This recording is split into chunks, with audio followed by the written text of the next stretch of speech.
10 steps ahead, half turned on the sidewalk, waiting again. There's your friend, still back there. You're the fast one, always were. But nobody's timing you, and there's nowhere to be. So what exactly is pulling you forward? You know this feeling. You've lived it this week, probably, pulling ahead of someone you love and having to stop and let them catch up. By the end of this, you're going to hear your own footsteps completely differently. That brisk little pace of yours, the one you never think about, is going to turn into a question worth listening to. And if you don't want to keep missing the small ways your body tells on you, subscribe. Here's the thing that should bother you first. It's a lazy Sunday. No work, no deadline. You wander into an empty park, autumn leaves everywhere, hands in your pockets, truly nowhere to be. And you're still moving fast. You blow past couples strolling arm in arm. You reach the far gate before you've had a single thought worth having. You weren't late. There was nothing to be late for. And yet the legs kept marching. You've probably caught yourself doing the airport version of this too. You've got an hour before boarding. Plenty of time. And still there you go, striding down the terminal like you're being chased, weaving through slower people, some engine in you refusing to idle. Nobody made you do that. Or picture the market, everyone drifting past the shelves while you cut across the whole place at a near march, basket half empty, already at the far wall. So the easy explanation, the comforting one, that you're just a busy person in a hurry, quietly falls apart. If there's no deadline, then something else is doing the pushing. And that something is coming from inside you. So here's the idea, and it's a strange one. Your mind leaks out through your legs. Picture your whole personality as water, sitting somewhere up in your head, and slowly it finds the lowest crack and trickles down, pooling in your shoes, invisible from the inside. But it shows up in how you move. This isn't a poetic guess. Not long ago, a team of researchers pulled together 5 separate studies, more than 15,000 adults, ages 25 all the way to 100. Picture that, an entire mid-sized arena packed with people.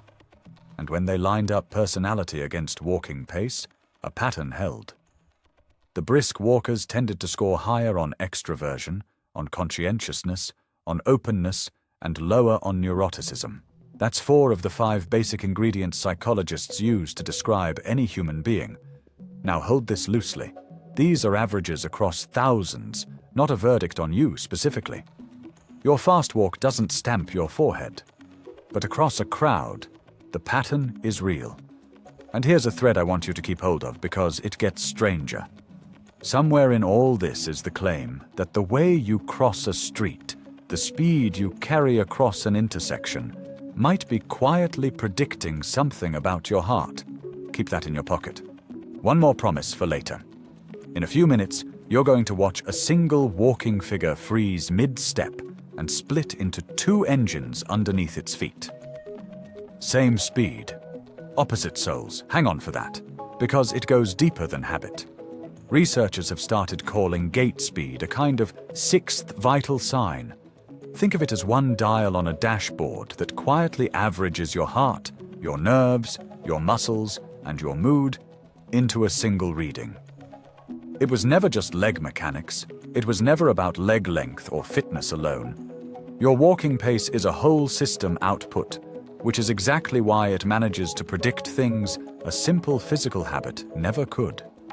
For reference, a comfortable adult pace sits somewhere around 1.2 to 1.4 meters per second, a shade quicker than a casual stroll, slower than chasing a bus. Look at the numbers. In one big pooled study, researchers tracked more than 34,000 older adults over time. And here's what fell out. For every extra 1/10 of a meter per second in walking speed, death risk dropped by roughly 12%. Each tiny nudge of a few centimeters per second moved the odds. Now sit with how small this is. The entire spread from the high-risk zone, below 0.6 of a meter per second, all the way up to the pace linked with exceptional longevity, around 1.2, is only about 0.6 of a meter per second. That's roughly 1 1/3 miles per hour, a gap you could barely see with your own eyes, watching two people amble side by side. And that barely visible difference tracks with living or not. Let me be straight with you, though. This predictive power is strongest in older adults. In a 25-year-old, the same longevity math isn't nearly as settled. But it does answer that Sunday mystery. The hurry with no cause isn't randomness. It's your body integrating who you are, all of it, into one honest tempo, whether or not there's anywhere to go. And by now you might be feeling a little pleased with yourself, because it keeps stacking up in the fast walker's favor. Take one enormous health cohort, roughly 420,000 adults, a whole good-sized city, all self-reporting how fast they walk. Over about 6 years of follow-up, the people who called themselves slow walkers had roughly twice the mortality of the fast ones. A 2-to-1 gap, in just a handful of years. So the story writes itself, doesn't it? Fast means organized, fast means outgoing, fast means healthy, fast means winning. The character in the cafe window, watching pedestrians and sorting them by speed, feels a little glow. The dawdlers out there, falling behind. And you, out front, it looks for one clean moment like speed is simply proof that you're better. That's the trap. And here's where it snaps shut. Because the same brisk pace, the exact same stride, can run on a completely different engine. There's a darker one, and it has a name. Time urgency. It's the old type A feeling that time is scarce, that it's leaking away, that slowness is almost physically unbearable. And you know this version of your own walk too. You're at the crossing, waiting for the light. Your jaw is tight, your foot is tapping. Your hand keeps drifting to your wrist to check a watch that isn't even there. That's not purpose, that's pressure. You've felt it sitting down too, in a waiting room, on the very edge of the chair, unable to lean back, unable to let your spine touch the seat. Some part of you convinced that relaxing is a kind of losing. And I promise you, that worn-out chair is going to matter. In a few minutes, I'll tell you how a furniture repairman's offhand complaint about frayed armrests cracked open this entire idea that hurrying can hurt you. But first, the image I promised. Freeze the walker mid-step. Now draw two little engines underneath the shoes. On one side, a smooth motor, humming, warm-lit, running clean. That's purpose. Calm, goal-clear, conscientious. It knows where it's going, and it's glad to be going there. On the other side, a second motor, smoking, over-revving, rattling its own bolts loose. That's pressure, fear of wasted time, restlessness, the engine that can't sit still. And here's the whole thing in one picture. Both motors are spinning the same feet, at the exact same speed. From the outside, identical strides. From the inside, opposite worlds. Which means speed alone tells you nothing. Nothing about whether you're driven or you're harried. It was never the pace that mattered, it's the fuel. And the anxious, time-urgent fuel is the one researchers have tied to real cardiovascular risk, the flavor of hurry that never lets you sit down. So take those two people at the crossing, matched to the second, shoulder to shoulder. One is calm and headed somewhere. The other is quietly wearing themselves down. Same speed, and only the engine underneath tells them apart. Hold this gently, though. These are modest patterns, not iron law. And the science itself grew up. The old Type A idea got heavily revised. It turned out the real cardiac danger wasn't the whole driven package. It was mostly two ingredients, hostility, and that felt scarcity of time. The drive isn't the poison. The anger and the clock panic are. Now that worn chair.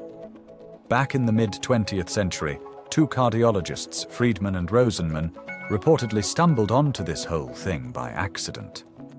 An upholsterer came to refit the chairs in their waiting room and noticed something odd. Only the front edges and the armrests were worn through. Nowhere else. Their heart patients had been perching on the very lip of the seat, gripping the arms, fidgeting, unable to settle, and they'd literally worn the furniture down in a pattern nobody else produced. Impatience so physical it frays fabric. When they studied it, the Type A men in their big long-term project carried about twice the coronary risk of the calmer Type B men over roughly 8.5 years. Double the odds, tied to that hurried, time-starved way of living. But here's a twist that takes some of the weight off your shoulders. Maybe it isn't all coming from inside you. Decades ago, a researcher stopped studying individuals and studied whole cities instead. He measured a town's pace of life with 4 small tells: how fast people walked, how fast they talked, how fast a bank teller worked, and how many people wore watches. 4 everyday clues to how fast a whole town lives. And the faster the city, the higher its heart disease death rate tended to run, which means you might walk fast partly because your city taught you to. The pressure of the place, pressing on everyone in it, not just a private flaw of yours. So that thread I asked you to keep. Yes, the way you cross a street really can trace back to something about your heart. But as a signal, not a sentence. A reading, not a verdict. Which is exactly how to use it. Not as a trophy, not as a thing to fix by force. Don't slam on the brakes to prove you're calm. Don't speed up hoping to inherit the longer life. Pace is a marker, not a magic switch. Walking faster on purpose doesn't rewrite your personality, and it doesn't quietly repair whatever the slow pace was signaling underneath. Use it as a check-in instead. Tomorrow morning, on your way out, notice your own walk. Not the speed, the reason. On a good day, a purposeful day, the brisk pace feels clean. It feels like the smooth engine. Let it. Enjoy it. But on the days when your jaw is tight and your hand's reaching for a watch that isn't there, that same speed is a flag. A small, honest flag telling you to breathe. You don't have to slow down. You can keep your natural stride. Close your eyes for one step, drop your shoulders, and let the pressure leak out while the pace stays. And do the slower people around you the same kindness. That friend still 10 steps back isn't lazy or weak. Slower can mean they're reflecting, savoring, or simply matching the person beside them, which is its own quiet generosity. The research links traits, on average, never moral worth. So the character walks off down a wide evening avenue, warm street lights coming on. Same brisk stride as the very first frame. Nothing about the speed has changed, but everything about the relationship to it has. It isn't a virtue anymore, and it isn't a flaw. It's a signal, an honest one. Because your unhurried pace was never just a habit you happen to have. It's the most honest sentence your body says about your mind all day long. And the useful question was never how fast do you walk, it's what is doing the hurrying.